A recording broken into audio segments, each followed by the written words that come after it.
Podcast Bichos Tagarelas. Com Fábio Marçal e Ricardo Berg e gente convidada. Está no ar mais um Bichos Tagarelas, sexta-feira, dia 12 de abril de 2024.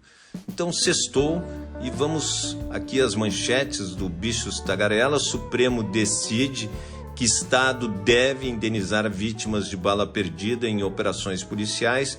Lula se opõe a Congresso e libera a saída de presos para ver família. Sistema de antecedentes criminais será usado no controle de armas para CACs. Rádio ONU, destaques internacionais, as minhas notinhas das araras. O nosso correspondente nos Estados Unidos, Carlos Kaminski, e espero o nosso Renato Rossi, nosso especialista na indústria automobilística. E ainda o nosso correspondente na Argentina, Rodrigo Javier. Bem, vamos começar a trabalhar. Sextou. É brincadeira. Somente agora o Conselho Nacional de Justiça pretende colocar até o final do ano um sistema que vai permitir uma consulta nacional de folhas de antecedentes criminais. A medida é um desdobramento de ações para corrigir o descontrole total do Exército sobre o grupo de colecionadores de armas, atiradores desportivos e caçadores, os CACs, exposto em relatório de auditoria no Tribunal de Contas da União, o TCU. Como mostrou o jornal Estadão, em março, a Força Terrestre liberou armas para mais de 5.200 pessoas. Olha só, condenadas por crimes como tráfico de drogas e homicídio, o que a legislação proíbe. Uma parte dos registros foi possível porque os CACs apresentam documentação de um estado onde não respondem processos. Em nota divulgada na época, o Exército informou que recebeu o relatório preliminar do TCU e apresentou as manifestações julgadas de interesse da Força no âmbito do processo dentro do prazo determinado. Vale ressaltar que trata-se de documento preparatório de caráter sigiloso. Sigiloso para mostrar a vergonha, o descontrole total pelo Exército da liberação dos famosos CACs. Até o final do ano nós vamos ter que esperar isso. É muito tempo. Podcast Bichos Tagarelas.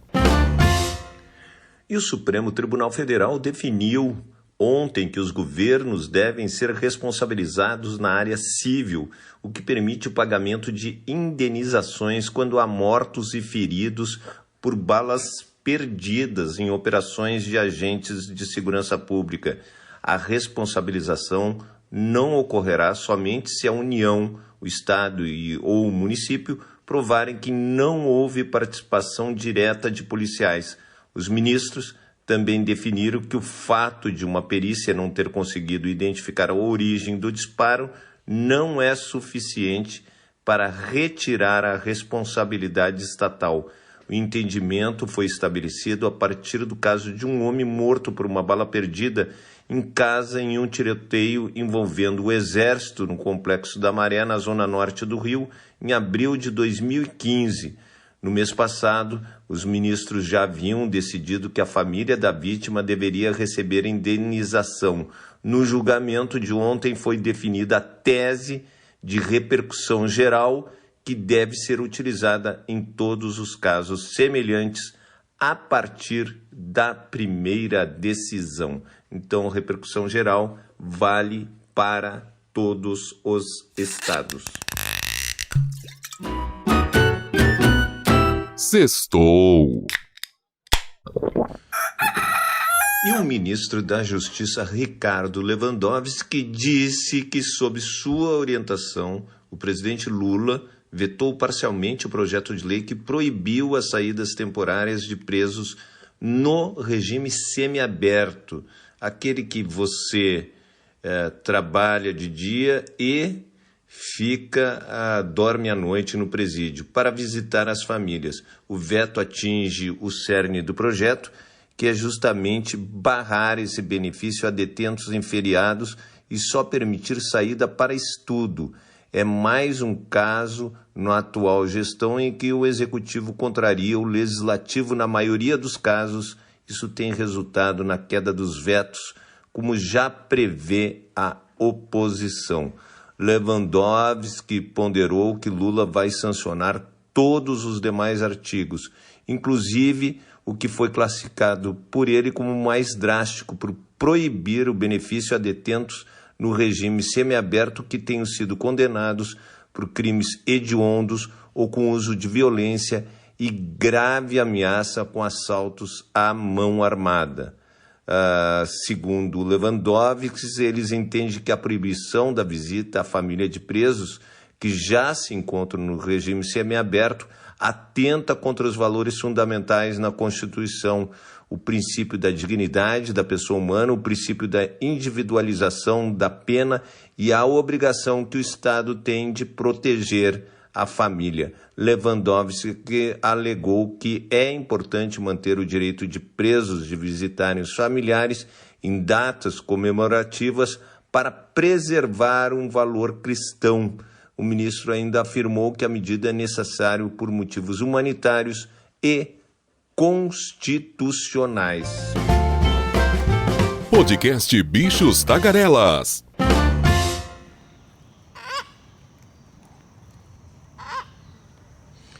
E vamos às minhas preferidas, as notinhas das araras. E vamos às minhas preferidas, as notinhas das araras.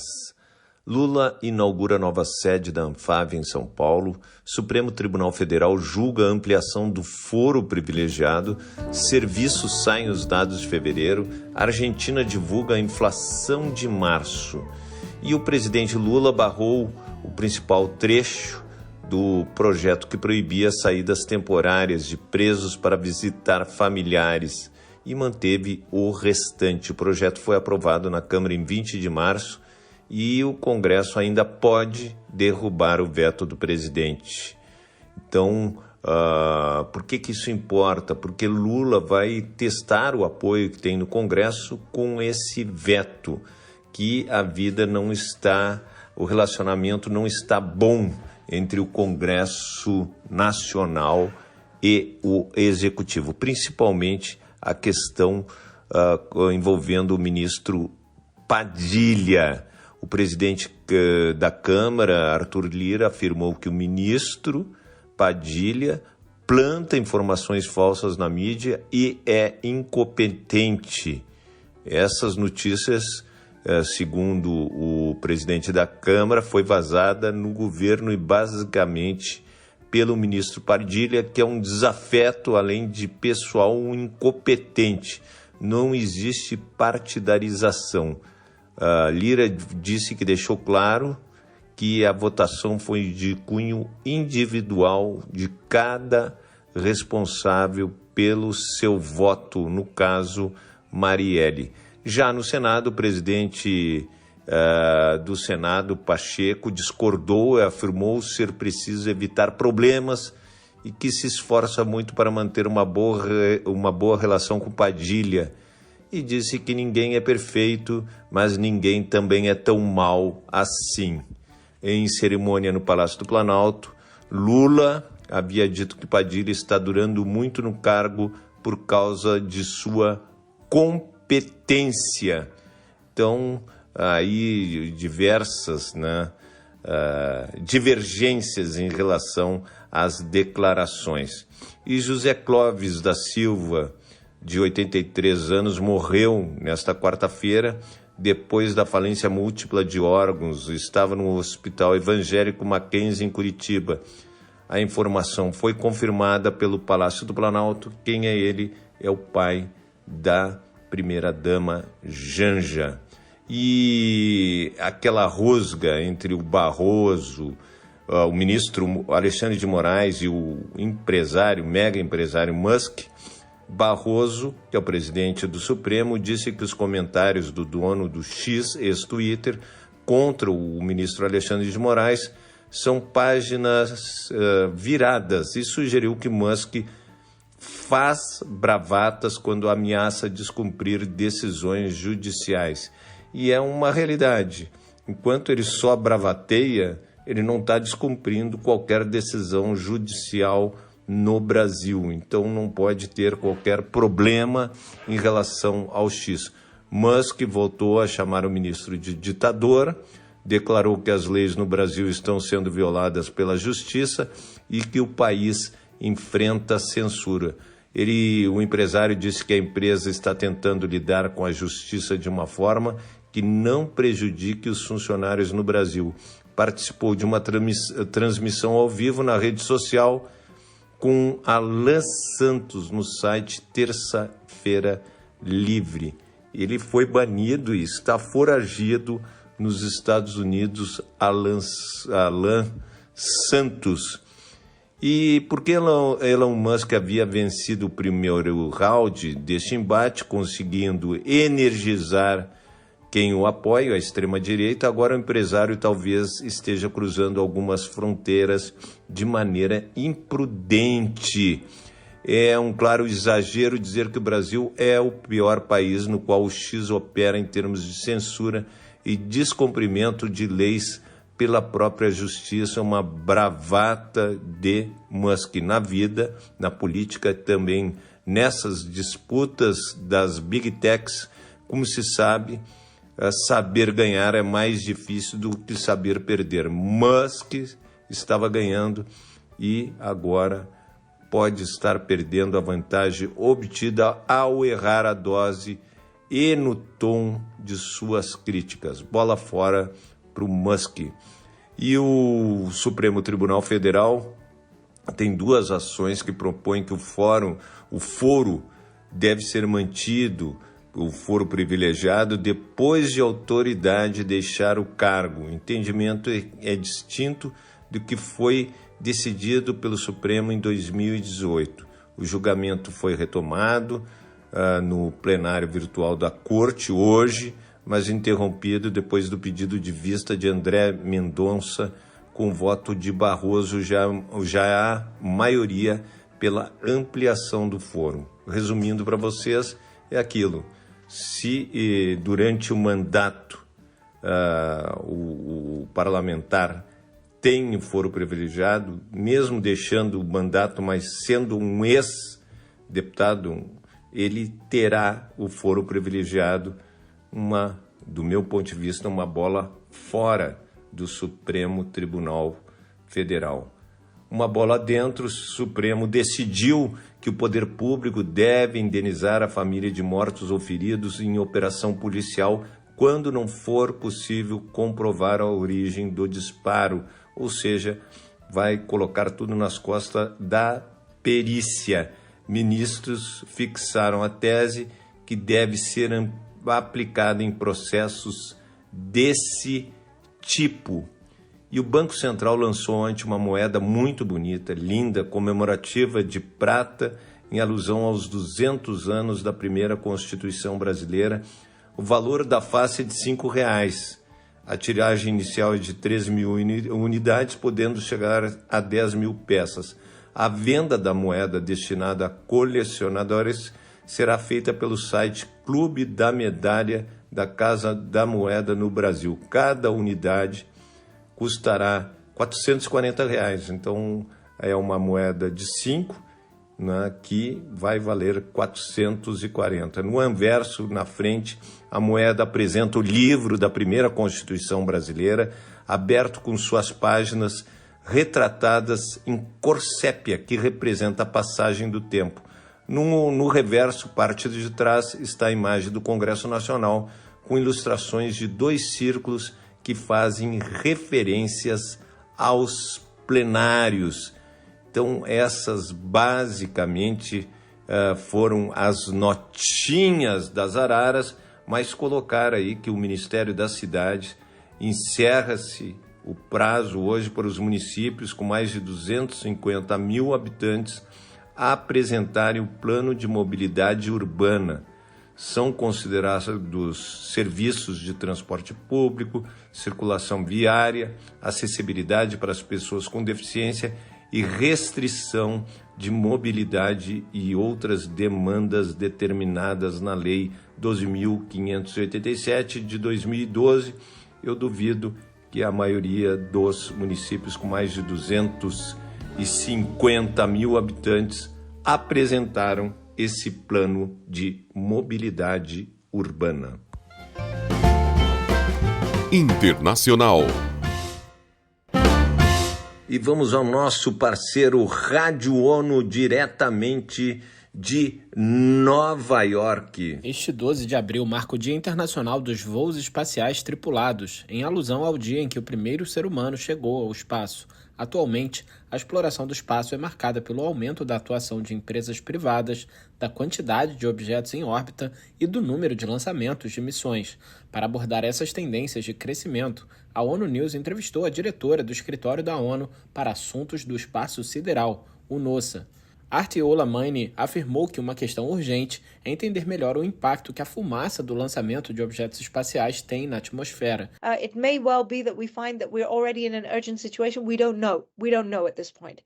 Para a especialista, pode ser que descobramos que já estamos numa situação urgente. Ela mencionou ainda a preocupação com o aumento de detritos e satélites antigos que estão sendo queimados ao reentrar na atmosfera. Olamine destacou que atualmente existem tantos objetos de todos os tamanhos no espaço sem que haja uma compreensão abrangente de onde todos eles estão e quando. Para ela, os detritos e a poluição espacial devem ser um foco prioritário de cooperação entre os países, por meio das Nações Unidas, para melhorar a segurança espacial para todos. Essa segurança, segundo a especialista, é muito importante para os voos espaciais humanos, para as observações astronômicas e para garantir a continuidade de comunicações ou imagens de satélite essenciais para a monitoração do clima, por exemplo. A diretora do NOSA mencionou o programa Spider, mandatado pela Assembleia Geral, que fornece informações espaciais para a resposta a desastres e emergências. Os benefícios incluem alerta precoce e monitoramento para inundações, secas, incêndios florestais, doenças transmitidas por mosquitos, pragas em colheitas, dentre outros. A especialista disse que o objetivo da ONU é garantir que todos os Estados-membros que necessitem estejam capacitados e equipados para serem resilientes face a todos os choques globais que estão surgindo, especialmente aqueles ligados ao clima. Da ONU News em Nova York, Felipe de Carvalho. Internacional. E direto de Nova York, nosso correspondente Carlos Kaminski. Olá, Ricardo Veg. Olá, Fábio Marçal. Olá, Renato Rossi. Bichos tagarelas. Aqui, Carlos Kaminski, de Nova York. Vários países estão preocupados com a escalada da violência no Oriente Médio. Rússia, Alemanha e Grã-Bretanha, na quinta-feira, pediram aos países do Oriente Médio que mostrassem contenção, e Israel disse que estava se preparando para atender todas as suas necessidades de segurança em uma região à beira de uma ameaça iraniana de atacar Israel.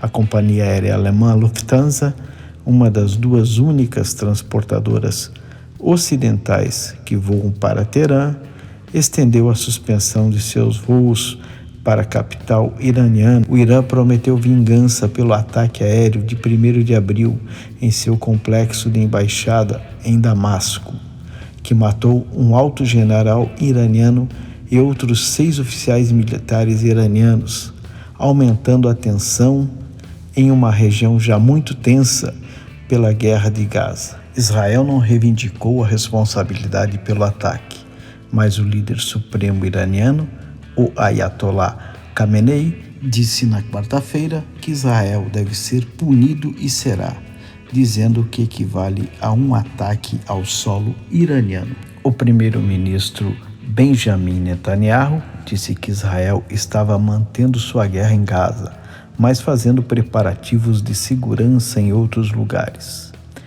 Abre aspas. Quem nos prejudicar, nós os prejudicaremos. estamos preparados para atender a todas as necessidades de segurança do Estado de Israel, tanto defensivamente quanto ofensivamente.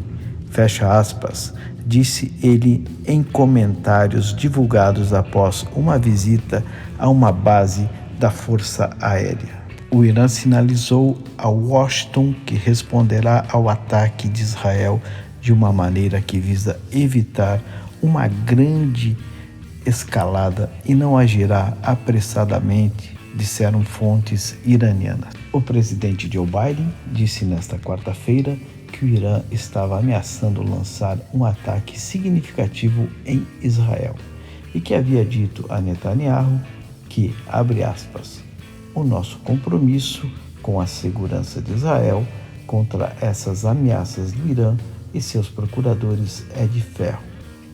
Os Estados Unidos esperam um ataque do Irã contra Israel, mas que não seria grande o suficiente para atrair Washington para a guerra, disse um funcionário do governo norte-americano. O Irã é o terceiro maior produtor do petróleo do grupo da OPEP, o que pode sensivelmente abalar os valores do petróleo no mundo todo. Essa é a informação de hoje. Eu fico por aqui. Um ótimo final de semana para todos e um forte abraço. Sextou. Internacional. E agora, nossa América Latina. E o nosso correspondente em Buenos Aires, Rodrigo Javier, fala das ações do governo Milei.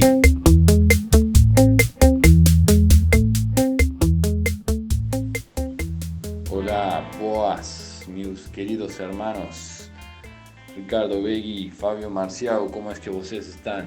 Aquí, falando Rodrigo desde Argentina, falando cómo es que está la Argentina en este momento. Muy bien, en estos días que han pasado, hubieron varios paros en la Argentina, muchas movilizaciones sociales que han hecho corte en la 9 de julio pidiendo aumentos. También sucedió en el transporte público, que no están dando los aumentos que habían dicho, entonces esta gente sale a cortar las calles. Y bueno, hay mucho disgusto entre el gobierno de Milei y el pueblo. Lo mismo está pasando también con las universidades públicas. Me corresponde este caso porque soy un estudiante de una universidad pública que lo que se dice es que no se va a dar dinero, no se va a destinar dinero a las universidades públicas.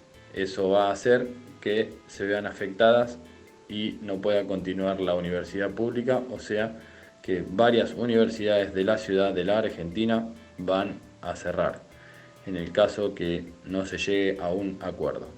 Así que es lamentable lo que está aconteciendo en la Argentina, pero hay muchas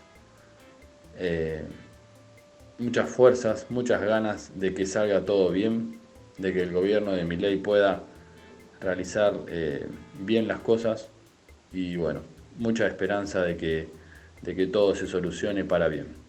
Es así. Les mando un gran abrazo a todos, a toda la audiencia y nos estaremos hablando. Gracias.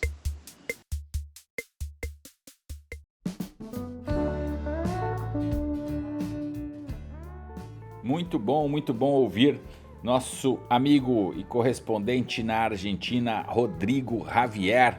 E olha, deixa eu contar um segredo para vocês. O Javier, ele é um excelente jogador de beach tênis. Sempre que ele vem ao Brasil, especialmente aqui em Florianópolis, jogamos beach tênis. E o Javier é uma pessoa muito esclarecida, como pudemos ouvir, né? Ele é também professor de educação física, personal trainer, um atleta, triatleta, né? E bombeiro civil, salva-vidas, além de repórter, né? O nosso correspondente é uma pessoa que cuida muito da saúde, do físico e aí uma atenção especial aos esportes. Eu lembro de uma vez, estava eu viajando de Florianópolis até Joinville de carro, né, num momento de muito engarrafamento, enfim, que eu olho no acostamento o Rodrigo Javier passando com a sua bicicleta. Me ultrapassou de bicicleta, eu de carro no engarrafamento e ele de bicicleta.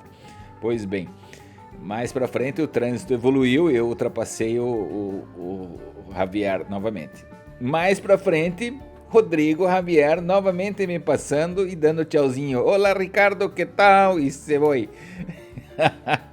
Estava indo para Porto Belo, de Florianópolis a Porto Belo, Bombinhas, aquela região maravilhosa ali, de bicicleta. Esse é o nosso correspondente Rodrigo Javier, que agora está novamente morando, né, na Argentina e trazendo sempre as principais informações e os destaques do governo Milei na Argentina, o presidente Motosserra. É isso aí. É com você agora, Fábio Marçal, mas antes, quero trazer aqui uma notinha sobre o Minha Casa Minha Vida.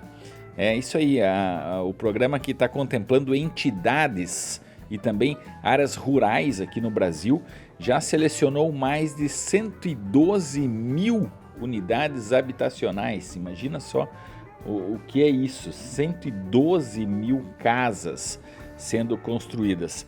Segundo o governo federal, o resultado supera em 140% a meta prevista pelo governo federal. São mais de 75 mil moradias na modalidade rural, né? Olha só que interessante, o governo incentivando aí as pessoas a se manterem no interior, enfim, na agricultura, né? 75 mil moradias na área rural e 37 mil, aliás, na categoria entidades. Vamos ouvir então o boletim enviado pela Secretaria de Comunicação Social da Presidência da República, a SECOM, hoje aí sobre o ministro Paulo Pimenta. Paulo Pimenta, ele é deputado federal, né, pelo Partido dos Trabalhadores e é jornalista, né, acima de tudo aí um jornalista, inclusive eu lembro de uma conversa com o Pimenta, ele falando, eu consegui @ jornalista, porque ele já é jurássico, né, então logo que começou as redes sociais ele foi lá e registrou nas redes sociais da época e foi tentando manter esse nome aí, tenta manter esse nome, @ jornalista. Daí o @ jornalista cai lá no Paulo Pimenta. Mas então, é isso aí. Vamos ouvir então o boletim sobre o Minha Casa Minha Vida. Isso interessa a todos os brasileiros e quem quer ver o Brasil indo para frente cada vez mais. Com vocês o boletim da Secretaria de Comunicação Social da Presidência da República, aqui para o Bichos Tagarelas. Sextou! 112 mil moradias foram selecionadas pelo programa Minha Casa Minha Vida nas modalidades rural e entidades em todo o Brasil. O anúncio foi oficializado pelo presidente Lula e pelo ministro Jader Filho em evento no Palácio do Planalto. O investimento previsto é de 11 bilhões de reais e vai atender mais de 440 mil pessoas em áreas rurais e urbanas, de comunidades tradicionais como quilombolas e povos indígenas, famílias organizadas pelos movimentos de luta por moradia, com prioridade para grupos mais vulneráveis, como mulheres chefes de família, famílias de área de risco, entre outros. O ministro das Cidades, Jader Filho, classifica o dia como histórico. Temos novidades e agora podemos adaptar as especificações das casas, a cultura, o uso, as práticas e os costumes dos povos indígenas, quilombolas e demais povos tradicionais. Nos critérios sociais adotados, estamos reforçando o compromisso deste governo com a igualdade e a justiça social. Presidente, na minha avaliação, tem dois grandes responsáveis pelo Ministério das Cidades e pelo Minha Casa Minha Vida retornarem. São o senhor e esse povo que disse não ao fim do Minha Casa Minha Vida e disse não ao fim das políticas públicas que trabalham junto às entidades. No programa Minha Casa Minha Vida Entidades foram selecionadas 443 propostas de 206 entidades organizadoras habilitadas ligadas aos movimentos de luta por moradia. Já no Minha Casa Minha Vida Rural, foram 2.105 aprovações de 1.137 entidades organizadoras, que incluem, além dos movimentos de luta por moradia, organizações de agricultores e trabalhadores rurais. O presidente Lula ressalta o compromisso do governo federal com o conforto e bem-estar da população do Minha Casa Minha Vida. Ele me disse uma coisa que me deixou feliz a demora. É porque não tinha projeto na prateleira e não tinha a varanda, não tinha sacada. Eu estou exigindo agora que as casas tenham a varanda, que as casas tenham, sabe, é um apartamento pequeno, faça uma varandinha, faça uma varandinha. O total de unidades habitacionais selecionadas supera em mais de 140% a meta inicialmente proposta. O prazo de contratação das propostas selecionadas é de 180 dias a partir da publicação oficial da portaria. O prazo pode ser prorrogado pelo Ministério das Cidades se houver necessidade. De Brasília, Voltaire Santos. Podcast Bichos Tagarelas.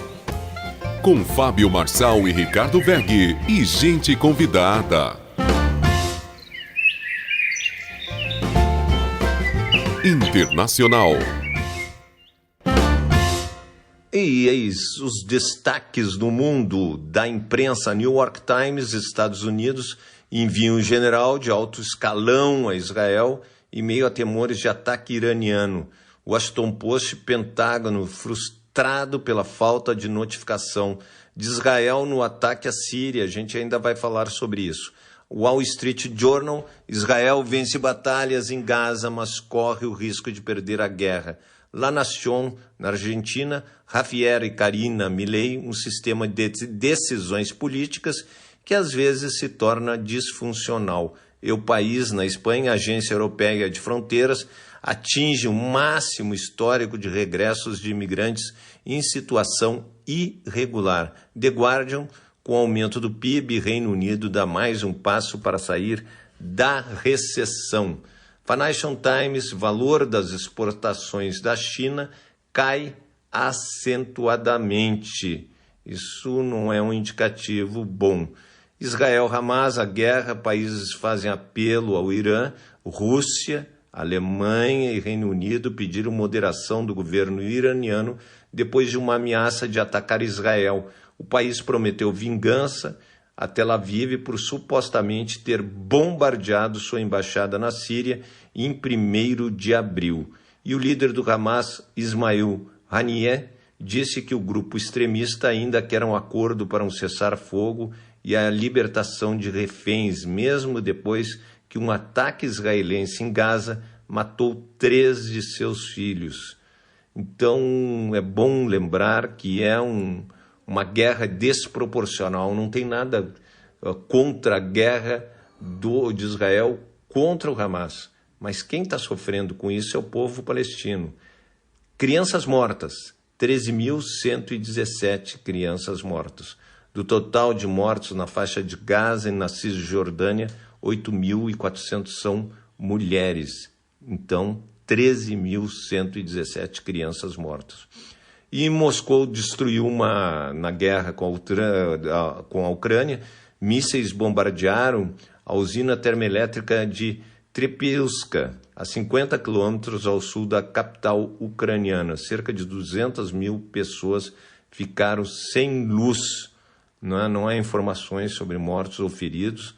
A Rússia Segundo a Rússia, ela foi obrigada a atacar. O presidente da Rússia, Vladimir Putin, disse que foi obrigado a lançar ataques nas instalações ucranianas em respostas a ataques de Kiev a alvos russos.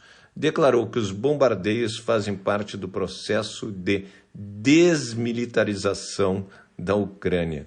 Ainda vai longe essa guerra. E o México quer expulsar o Equador da ONU. O país pediu ao Tribunal Internacional de Justiça que expulse o Equador da organização por conta de uma invasão da polícia equatoriana na embaixada mexicana em Quito, em 5 de abril. A queixa apresentada alega violações do direito internacional e isso aconteceu, infelizmente, no Equador. E a Meta anunciou um recurso de segurança que desfoca imagens de nudez e imagens, normas para menores no Instagram. O objetivo, então, é proteger menores de idade contra golpes de exploração sexual. As medidas começarão a ser implantadas globalmente nas próximas semanas e também aqui no Brasil. Podcast Bichos Tagarelas, com Fábio Marçal e Ricardo Vergue e gente convidada. Queria agradecer a sua audiência no Bichos Tagarelas e agradecer a esse timaço, o nosso querido Carlos Kaminski, correspondente em Nova York, a nossa Rádio ONU, o Renato Rossi, um fiel companheiro, o nosso correspondente na Argentina, Rodrigo Javier, e também ao nosso Ricardo Egg, que é um especialista em marketing digital e está fazendo tudo nesse programa, produção, direção, edição. Então, muito obrigado por tudo, meu querido Ricardo Egg. Então, agradeço a todos. Na segunda-feira, dia 15 de abril, voltamos.